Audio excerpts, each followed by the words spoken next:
안녕하세요, 청취자 여러분. 오늘 저희가 한번 깊이 파고들어 볼 이야기는요. 아마 인터넷에서 다들 한 번쯤은 보셨을 거예요.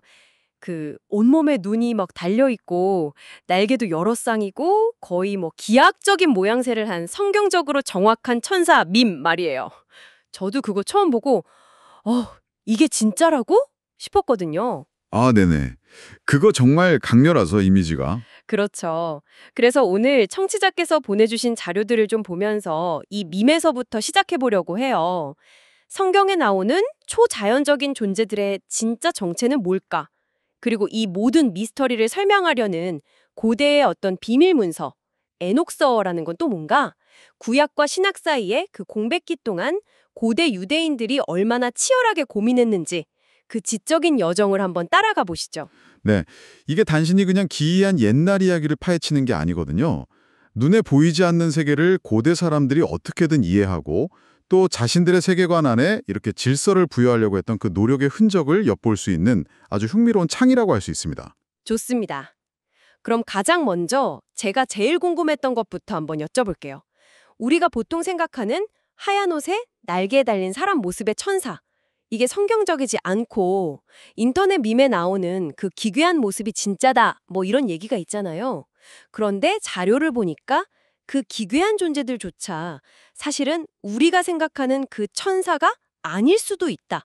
이게 대체 무슨 말인가요? 아, 아주 정확한 지적이세요. 거기서부터 모든 걸 다시 시작해야 합니다. 우리가 지금 쓰는 천사, 즉 엔젤이라는 단어 있잖아요. 이게 사실 그 존재의 종류나 본질을 말하는 게 아니에요. 네. 본질이 아니라고요? 네, 그 존재가 하는 역할, 그러니까 직업을 설명하는 단어에 더 가깝습니다. 종족 이름 같은 게 아니라 직책 같은 거란 말씀이세요? 회사에서 뭐 대리님, 부장님 부르듯이요? 와, 그거 비유 좋네요. 바로 그거예요. 히브리어 원문에서는 말라크라고 하고 그리스어로는 앙겔로스라고 하는데요. 말라크, 앙겔로스. 네, 이 두 단어 모두 뜻이 그냥 메신저, 사자, 시자입니다. 신의 메시지를 전하는 역할을 맡은 존재라면 그게 어떤 모습이든 말라크 또는 안겔로스로 불릴 수 있었던 거죠. 와, 이거 정말 생각지도 못했네요. 그럼 우리가 인터넷 밈에서 본 그 온몸에 눈 달리고 막 바퀴 같은 게 굴러다니는 듯한 그 무서운 존재는요?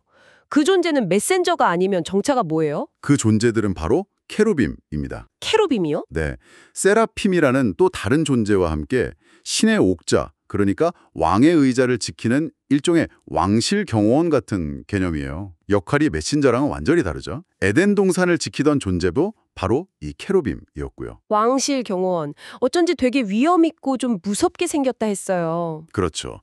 사실 이런 개념이 고대 유대인들한테만 있었던 것도 아니에요. 주변의 다른 문화들을 보면 아주 흔한 개념이거든요. 아, 다른 문화에도요? 네, 예를 들어서 고대 바빌로니아 신전 입구에는 사람 머리에 날개 달린 황소 몸을 한 라마수라는 거대한 석상이 딱 버티고 서 있었어요. 이집트의 스핑크스도 신성한 장소를 지키는 존재잖아요. 아, 그러고 보니 다 비슷한 역할을 하네요. 신성한 곳을 지키는. 맞습니다. 이건 단순히 비슷한 괴물이 있었다 이걸 넘어서요. 고대 근동의 왕권 신학이 서로 얼마나 영향을 주고받았는지를 보여주는 아주 강력한 증거예요. 진정한 왕이나 신의 권위는 아무나 접근할 수 없는 옥자에서 나오고 그 옥자는 강력한 초자연적 경호원들이 지킨다. 이 개념이 당시 세계관의 표준이었던 셈이죠. 와, 그러니까 케루빔은 유대교 버전의 최정의 초자연적 경호부대다. 이렇게 이해하면 쉽습니다. 이걸 전부 그냥 천사라고 뭉뚱그리면 이런 중요한 맥락을 다 놓치게 되는 거죠. 와, 왕실 경호부대라니까 개념이 확 잡히네요. 이렇게 신의 경호원, 메신저 역할이 나뉘어 있다는 걸 듣고 보니까 창세기 6장에 나오는 그 미스테리한 구절이 더 궁금해져요. 하나님의 아들들이 사람의 딸들과 결혼했다는 그 부분이요. 이들을 설명하려는 시도가 바로 에녹서랑 관련이 깊다고요? 네, 맞습니다. 에녹서는 창세기 6장 1절에서 4절, 정말 짧고 모호해서 수많은 논쟁을 낳은 바로 그 구절을 설명하려는 여러 고대 유대 문헌 중에서 가장 유명하고 또 가장 상세한 해설서라고 할 수 있어요. 문제의 구절이 바로 하나님의 아들들이 사람의 딸들의 아름다움을 보고 자기들이 좋아하는 모든 여자를 아내로 삼았다는 부분이죠. 바로 그 구절. 그리고 그 결과로 네피림이 태어났다고 나오잖아요. 근데 성경 본문에는 그냥 옛 용사며 이름 있는 자들 이렇게만 되어 있어서 이게 대체 뭔가 싶어요. 이 네피림이 바로 고대부터 이어진 논란의 핵심이었군요. 그렇습니다. 이 네피림의 정체를 두고 고대 유대 사회에서도 크게 두 가지 해석이 아주 팽팽하게 맞섰어요. 아, 두 가지나요? 네, 하나는 에녹서가 채택한 해석인데요. 여기서 하나님의 아들들을 글자 그대로 신적인 존재, 즉 타락한 천사로 보는 거예요. 이 존재들이 인간 여성과 관계를 맺어서 낳은 존재가 바로 네피림이다 라는 아주 충격적인 주장이죠. 와, 신과 인간의 혼혈 같은 거네요. 약간 그리스 신화에 나오는 반신반인 영웅들처럼요. 그럼 다른 해석은 뭐였나요? 다른 하나는 좀 더 뭐랄까 상징적이고 신학적인 해석이에요. 하나님의 아들들을 아담의 경건한 후손인 셋의 자손으로 보고요. 사람의 딸들은 불경건한 살인자 카인의 자손으로 보는 거죠. 아, 셋과 카인의 후손들이요? 네, 그러니까 경건한 혈통이랑 불경건한 혈통이 부적절하게 섞인 것을 상징적으로 표현한 구절이다라는 해석입니다. 훨씬 덜 자극적이죠. 두 해석의 분위기가 정말 완전히 다르네요. 그런데 네피림이라는 단어 자체에도 뭔가 힌트가 숨어 있다고 들었어요. 아, 그거 아주 중요한 포인트입니다. 네피림이라는 단어의 히브리어 어원이 나팔이거든요. 나팔이요? 네, 나팔. 근데 이 단어의 뜻이 타락하다, to fall이에요. 그래서 고대 유대교의 일부에서는 이들을 문자 그대로 타락한 자들, the fallen ones로 이해하는 전통이 있었던 거예요. 에녹설은 바로 이 타락이라는 개념을 가져와서 하늘에서 타락한 천사들과 그 후손들이라는 거대한 서사로 확장시킨 거고요. 아, 타락한 자들이라니 의미가 확 와닿네요. 그런데 여기서 아주 결정적인 변화가 생깁니다. 나중에 성경이 다른 언어, 특히 그리스어로 번역될 때 번역가들이 이 네피림을 어떻게 옮길까 고민을 하다가요. 그들의 거대한 풍채에 초점을 맞춰서 기간테스, 즉 거인으로 번역을 해버린 거예요. 와, 잠깐만요. 그럼 번역 하나가 이야기의 본질을 완전히 바꿔버린 거네요?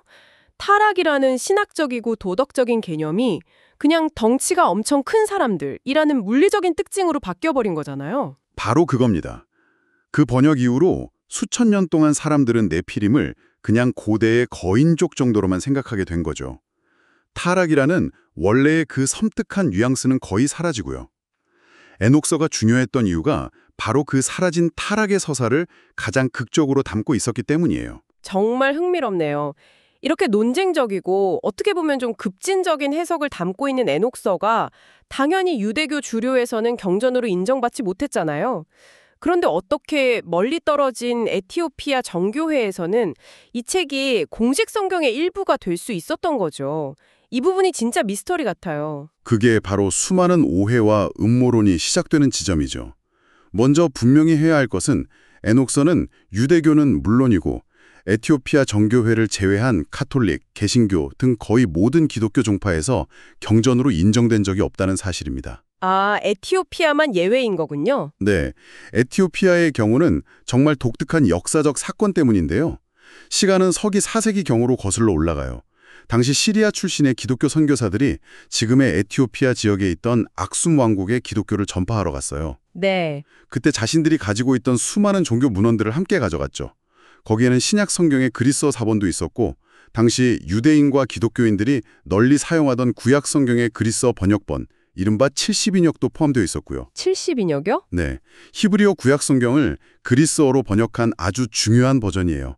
그런데 당시에는 인쇄술이 없어서 모든 책을 손으로 베껴 썼잖아요. 그렇죠. 다 필사본이었죠. 그러다 보니까 필사본마다 포함된 책의 목록이 조금씩 달랐어요. 어떤 70인역 필사본에는 부록처럼 에녹서나 희년서 같은 다른 인기 있던 유대 문헌들이 함께 묶여 있었던 걸로 보입니다. 아, 그럼 에티오피아 교회는 선교사들이 가져온 그 묶음 상품을 그냥 그대로 다 받아들였다 이런 건가요?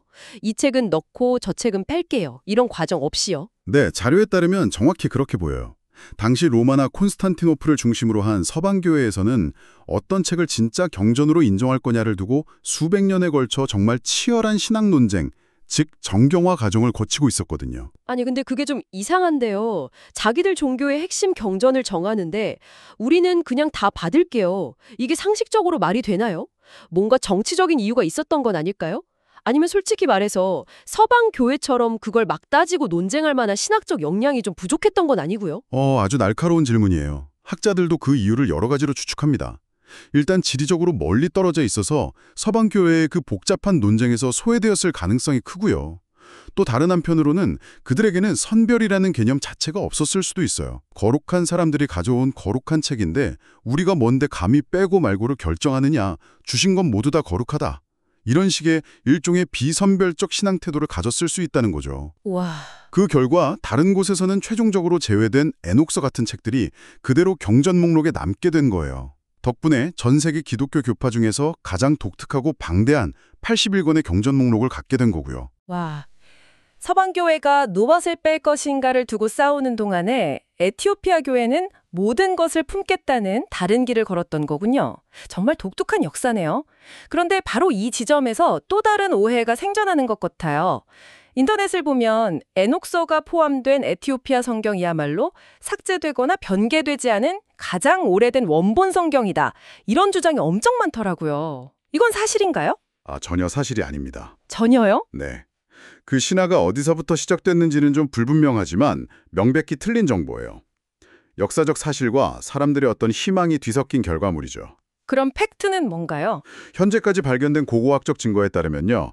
창세기부터 요한계시록까지 완전한 형태를 갖춘 가장 오래된 에티오피아 성경사본은 14세기에 만들어진 겁니다. 14세기요? 생각보다 그렇게 오래되진 않았네요. 그렇죠. 물론 그보다 훨씬 이전에 성경이 번역되고 부분적인 필사본들은 존재했겠지만 우리가 성경 한 권이라고 부를 수 있는 완본 중 가장 오래된 게 그렇다는 거죠. 반면에 우리가 가진 가장 오래된 그리스어 신약 성경 사본 중 일부는 4세기까지 거슬러 올라가거든요. 시간적으로 비교가 안 되죠. 그렇군요. 그러니까 에녹서가 에티오피아 성경에 포함된 건 역사적 사실이지만 그 사실이 에티오피아 성경이 가장 오래된 원본이라는 주장은 전혀 될 수 없다. 이 말씀이시네요. 완전히 별개의 문제군요. 맞습니다. 인터넷에 퍼진 이야기는 에녹서가 포함된 독특한 경전이라는 사실과 가장 오래된 원본이었으면 좋겠다는 사람들의 바람을 교묘하게 섞어놓은 것에 가깝습니다. 이 두 가지는 반드시 분리해서 생각해야 합니다. 자, 오늘 정말 흥미로운 이야기들을 깊이 파헤쳐봤네요. 정리를 좀 해볼까요?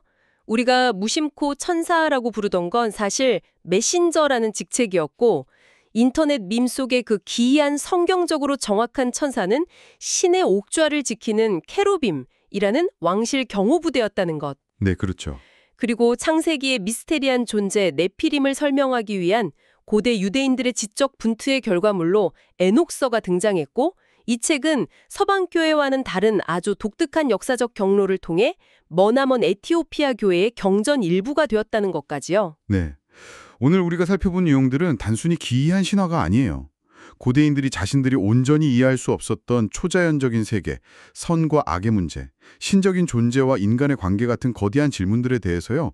어떻게든 자신들의 언어로 논리로 답을 찾고 체계를 세우려고 노력했던 그 지적 투쟁의 생생한 흔적이라고 할 수 있습니다. 어떤 책이 최종적으로 경전이 되었는지를 떠나 에녹서 같은 기록들은 당시 사람들의 깊은 고민과 풍부한 상상력을 엿볼 수 있는 정말 귀중한 창문인 셈이죠. 마지막으로 청취자 여러분께 이런 질문을 하나 던지면서 마무리하고 싶어요. 오늘 이야기를 쭉 듣고 보니 이런 생각이 드네요.